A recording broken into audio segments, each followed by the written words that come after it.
민수기 21장 18절부터 23절 말씀을 통해서 율법의 근본 정신에 충실합시다 라고 하는 제목으로 오늘 아침 함께 말씀 나누겠습니다. 민수기 13장에서 모세는 만일 누가 우상 숭배하자고 꼬드기면 가장 가까운 사람이라 할지라도 그를 고발하라는 거예요. 그리고 진상을 밝히고 처형해서 이런 악을 이스라엘에서 뿌리를 뽑으라고 말씀하고 있습니다. 가장 가까운 사람이 처형당할 것을 알면서도 여러분, 법정에 고발한다라고 하는 것은 어렵다 못해 잔인한 일일 것입니다. 그런데 이 공동체의 순수성을 유지하기 위해서는 꼭 그렇게 해야 한다는 것이 성경의 말씀입니다. 근데 오늘 본문을 보세요. 오늘 본문도 참으로 어려운 말씀으로 시작하고 있는데요. 이 18절부터 21절 말씀을 보게 되어지면 충격적인 말씀이 아닐 수가 없습니다. 왜냐하면 부모가 불량한 자식을 법정에 고발하라는 것입니다. 설령 그 아들이 처형되더라도 말입니다. 여러분, 자식이 폐역하고 방탕한 자라고 해서 이 부모가 성읍 장로들에게 고하는 것도 그렇지만 또 극형을 내리는 것도 오늘 우리의 상식에 비추어 보게 되어지면 여러분, 이건 충격적인 것입니다. 그러나 말씀을 자세히 보면 이 자녀의 폐역함의 정도가 돌이킬 수 없는 수준에 이르렀다라고 하는 것을 알게 되어지는데요. 그 반역한 자녀를 죽이라고 명하는 것은 그를 그대로 두었을 경우에 이스라엘 신앙 공동체에 미치게 되어질 악영향이 심각했기 때문이라는 것입니다.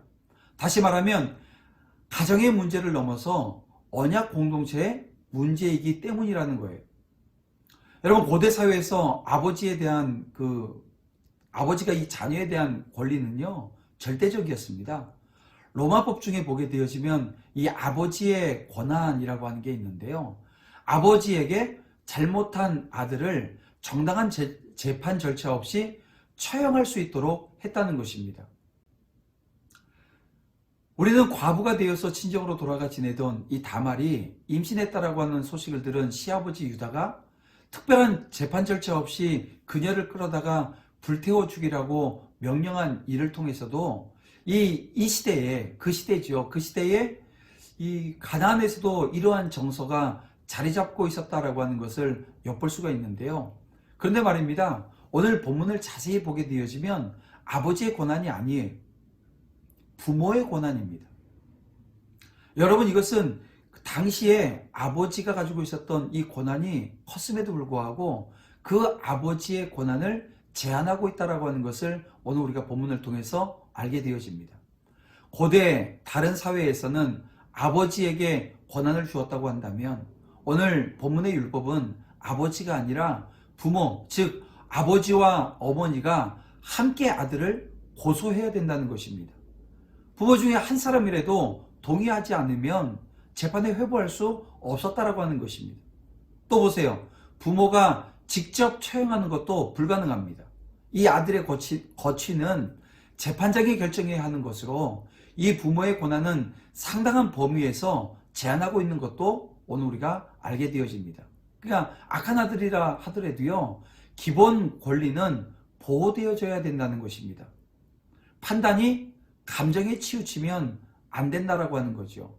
오늘 우리가 자녀를 키우면서 이 부모의 감정대로 자녀들을 징계하는 경우가 얼마나 많습니까? 근데 그걸 지금 하나님께서는 법으로 지금 막고 있는 것입니다. 그러나 여러분, 우리는 기억해야 합니다.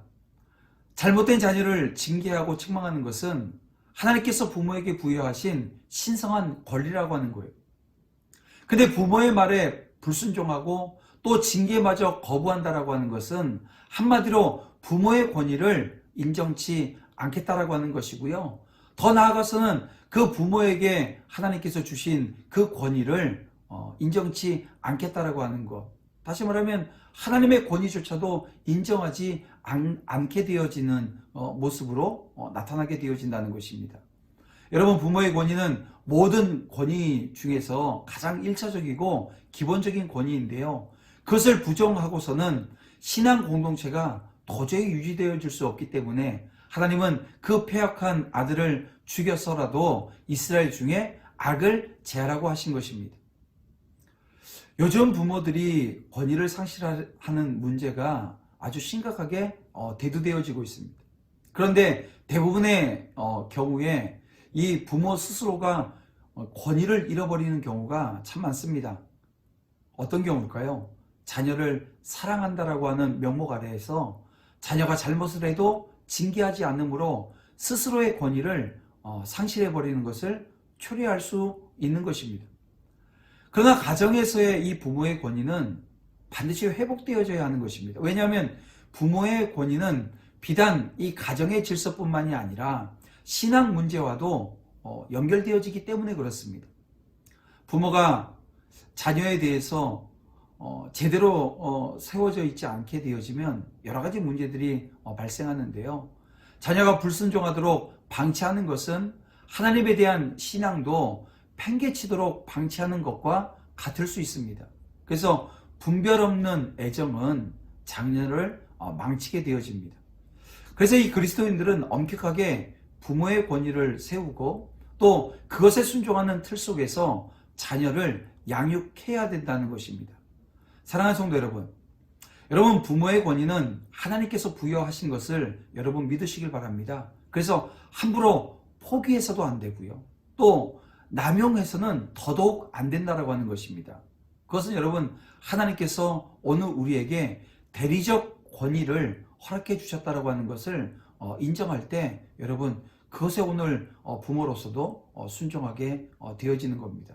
그러므로 자녀들은 오늘 모든 그리스도인들은 하나님이 부여하신 권위를 잘 사용해서 자녀를 순종하도록 가르쳐야 되고요. 또 이 순종의 테두리 내에서 진정 사랑과 애정으로 양육하는 그런 모든 부모들이 다 되기를 주님의 이름으로 축복합니다. 그런가 하면 오늘 본문 22절 이하에 보게 되어지면 처형된 사람의 그 시체에 관한 규례가 나오는 것을 보게 되어집니다. 근데 23절을 보게 되어지면 나무에 달린 자는 하나님께 저주를 받은 것이라고 하는 말씀이 있어요. 당시 이스라엘 백성들은 설령 죽은 이후에도 나무에 달리는 것을 매우 수치스러운 것으로 생각을 했습니다. 왜냐하면 이 나무에 달리는 것은 하나님 앞에서 저주를 받을 만한 큰 죄를 지었을 때에만 행해지는 그런 형벌이었기 때문에 그렇습니다. 그래서 이스라엘 백성들은 하나님 앞에서 가증한 일을 행했던 적군의 그 왕들이나 또 민족의 큰 원수에 한해서만 하나님의 저주를 받았다라고 하는 표시로 나무에 달았습니다. 근데 여러분 보세요. 약 2000년 전에 이 저주받은 형벌을 그리스도께서 친히 당하셨습니다. 그렇다면 왜 그리스도께서 그 형벌을 당하셨냐라고 하는 것입니다. 그 저주받은 형벌을 왜 당하셨냐는 거예요.